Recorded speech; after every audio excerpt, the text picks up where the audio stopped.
Good evening, History 393 students. My name is Daniel Clark. Um, this is a second recording of this presentation. My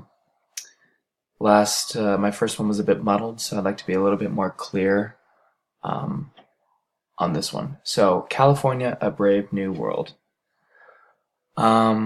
So, at this time, there was a sort of innovative boom in two areas, flight and flight or aviation, and Intel and microprocessing.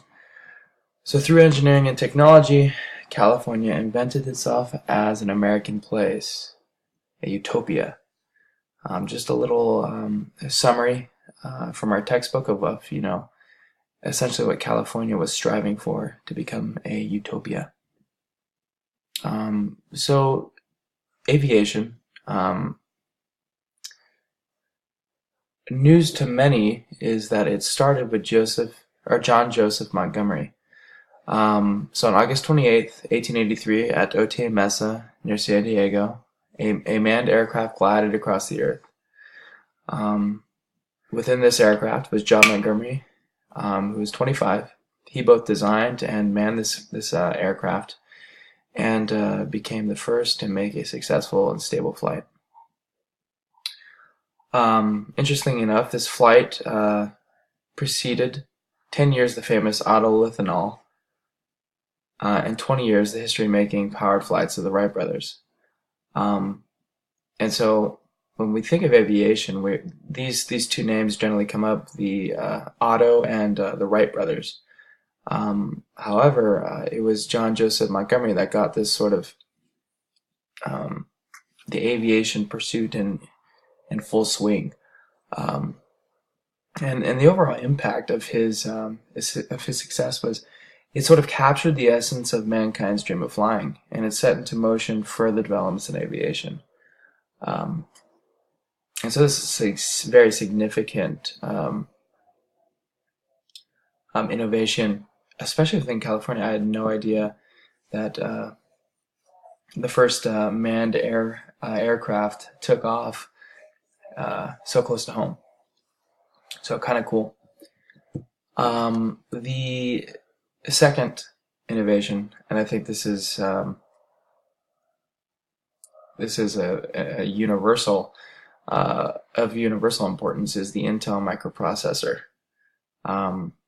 So starting out, the Intel Corporation was founded by Bob Noyce and Gordon Moore in Santa Clara, California, in 1968. They released the first microprocessor in 1971, and then released the popular 8080 microprocessor in 1974. Microprocessors were used in the world's first personal computers. Okay, so what's the impact? What does it matter? Well, I think that all comes down to what a microprocessor is. What I learned was it's an integrated circuit that contains all the functions and central processing units of a computer. In other words, it is the information chip that programs the computer. It allows the computer all of its functions and I guess necessary, what's the word I could use? And necessary instructions on how it will function. It is I guess you could say, the heart of a computer system. It allows us to do what we do now. So our schooling, all online, and most of what we do is all indebted to this the Intel microprocessing systems. And so these are essentially just two of the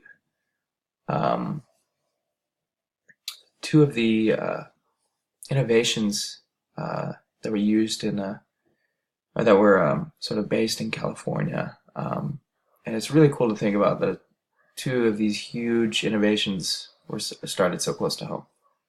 Thank you. Bye.